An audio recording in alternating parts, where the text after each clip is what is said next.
Hello and welcome to the Extension Kitchen. I'm Terry Carter with the University of Georgia's Cobb County Extension. And so today we will be completing part 3 of my Food History of the South series. So today is probably my favorite one because it's something that I cook all the time. I will tell anybody that greens are very important. We should all be eating more greens.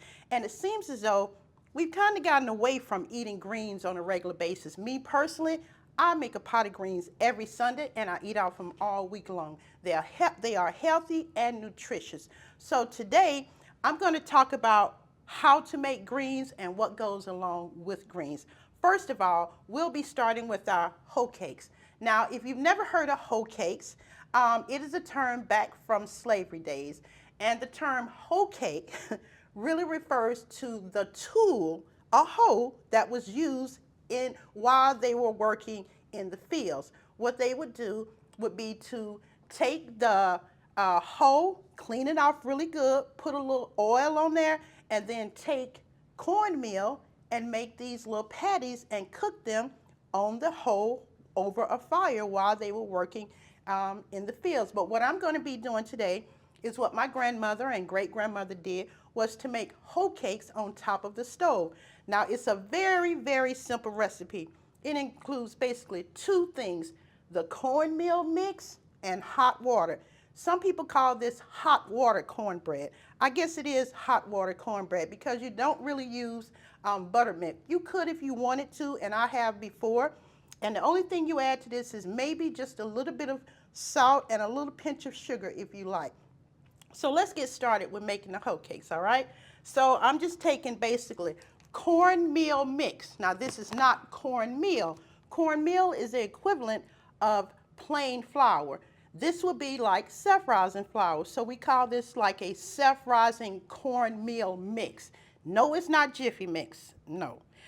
It is cornmeal that has been mixed with a little bit of flour and a leavening agent. So it's easy just to mix this when you're making cornbread with buttermilk, milk, or milk and eggs. But today we will do the hot water cornbread. So I'm just going to take a little bit of this cornmeal mix, and no, I'm not measuring. I never do, but you can if you like. So that's basically it. A little bit of cornmeal here. And this is our hot water. And I basically boil this water. It's been sitting here for a while. And I'm just going to add that. And what happens here is that the hot water is going to actually cook the cornmeal a bit. So that when you add it to this hot grease, and we do have some hot grease in here, and that's a little too loose. We don't want it that loose. So what I'm going to do is to go ahead and add a little bit more of my cornmeal mix here, just to tighten it up a bit. Okay, now some people, when they make this, they will actually make this out into little patties first and then add it to the hot oil. I don't do that. I'm just going to take a little spoonful like so. I'm going to drop it in like this. And I'm going to drop them pretty quickly because I want them to all cook at about the same time. Because if they're too loose, what's going to happen is they'll start to fall apart. So that's why you want your cornmeal mix to be pretty tight, but not too tight. And that's all to it. And this is how I've made the ones that you see right there. You see about how tight this is, that I can actually shape it up. And some people will actually take this, and I'll put that to the side. Some people will actually take this and put it in their hands and shape it like that, pat it out, and then put it in here. I don't do that. You definitely could if you wanted to. So we're going to leave that there and let that cook, and we'll move on to the next thing that I want to talk about, which will be greens. Now, this is a time that you would have your greens in the garden. You would have planted them, I would say, maybe around September here in the South. We're just about to get our first freeze next week. We haven't had a freeze, and this is the first week of November. So your greens should already be out in the garden, and they should be pretty big so that they can survive. If they're too young and we get that first freeze, then your greens won't survive. They'll die off. They might come back in the spring, but you won't get greens throughout the winter. So what I'm aiming for is to have greens throughout the winter that I can go out there and pick. So mine are pretty good size now. So we have basically 3 kinds of greens that we grow. We grow collard greens, which is this. We grow turnip greens, which I do not have here, and we grow mustard greens. Those are your basic 3 southern greens, and you can look at the difference between the collard greens and the mustard greens. You see the difference in the color. They're also going to cook differently. The collard greens would take longer to cook than the mustard greens or the turnip greens. So you want to give them a little bit more time. So you see them in the pot, how they look. The collard greens are a little bit thicker, whereas your mustard greens will cook down a little bit more. And a lot of times people will mix the mustard greens and the turnip greens together. That's how my granddaddy did it. He mixed turnip greens and mustard greens together. He grew them together and he cooked them together. And when it comes to turnip and mustards, I love both. Some people say mustard greens are a little too bitter. I love the mustard greens. Actually, it's probably my favorite green. But I cook more collard greens because it takes more mustard and turnip greens to make a pot than it does collard greens. You'll get a big bunch of collard greens, and then if you're buying it from the store, they're going to sell you a much smaller bunch of mustard and turnip greens. Okay, so we're going to go ahead and flip over. Let's turn this up a little bit. We're going to go ahead and flip over our corn hoe cakes here. And as you can see, they've already started to turn brown.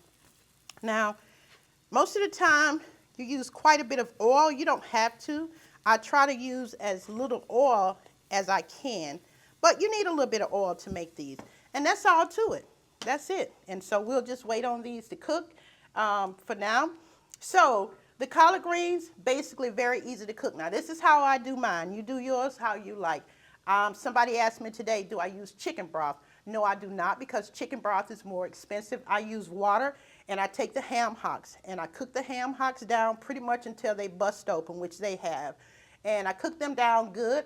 Then I will add my greens to the pot and leave the ham hock in there. Now, if you try to add the ham hock while the greens are cooking, your ham hock is never going to get done, and it's not going to release those delicious juices that your pot needs. Now, people also ask, do I add peppers, bell peppers, onion, and vinegar? No, I do not. If you have a good piece of meat, you don't need all that. Now, if you're a rookie at this and you want to make the greens, I would say get you a ham bone, even if you have to go to a store like that. I can't say the name, but it starts with honey and ends with bake. They will sell you the bone, okay? You can go and buy that bone, which will still have a lot of meat. That's going to provide a lot of seasoning for your pot. And locally, you can just go in and ask them if they have some. I'm going to turn this down a little bit. But you definitely want to have some meat to season your pot. Now, if you're vegan, yes, I've made vegan greens, and I will not give you my secret to the vegan greens right now. But I can make vegan greens, and I can make them taste pretty darn good. Greens like a little greasiness to them. They don't like to be watery. They like a little greasiness to them. So even if you don't want to use the pork ham hocks, you can use turkey if you like. I prefer the ham flavor in there. It just gives it that flavor that I love, okay? So let's see, what else do we have here? Okay, so our cornbread is looking pretty good. We're going to turn that off and just kind of let that continue to cook a little bit. And so last but not least, we will go on to our 15 bean soup. And this is basically, as it says, 15 beans here, and I'm going to let y'all see this. Can y'all see that? That is what they look like. And I also have my ham hock in here as well. There's the ham hock right there. And those are your beans. Now, I didn't count to see if there were 15 different beans in here, but it looks like quite a bit of beans in here. This is what they look like before you cook them. That's your packet there.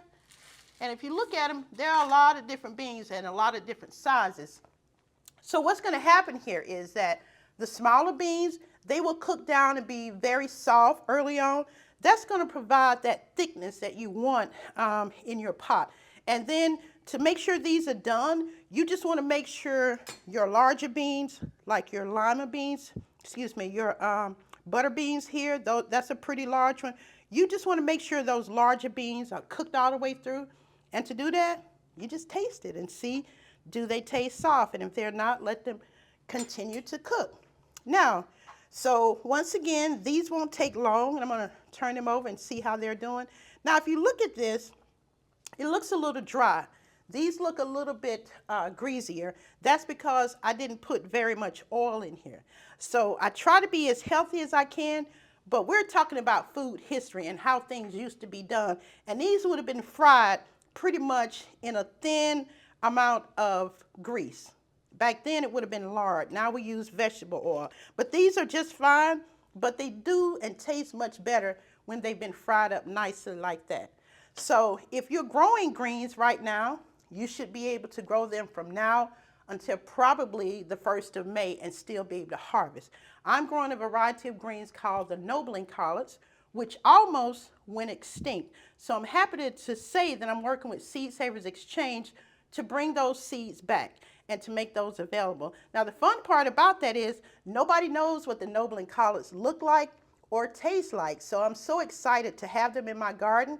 And so I will be harvesting them from the garden all season long from now until about April. And then when they go to seed in April, that's when I will save the seeds and donate those seeds back to Seed Savers Exchange. So I'm an avid seed saver. So I love cooking food, but I also love growing food, and I love the history of our foods. So I hope you've enjoyed this small little layout of what I grew up eating. This was a typical meal for me. And as I said, the meal didn't always include a lot of meat. So a lot of times you would have just this little piece of meat in here, which my mom calls pot meat.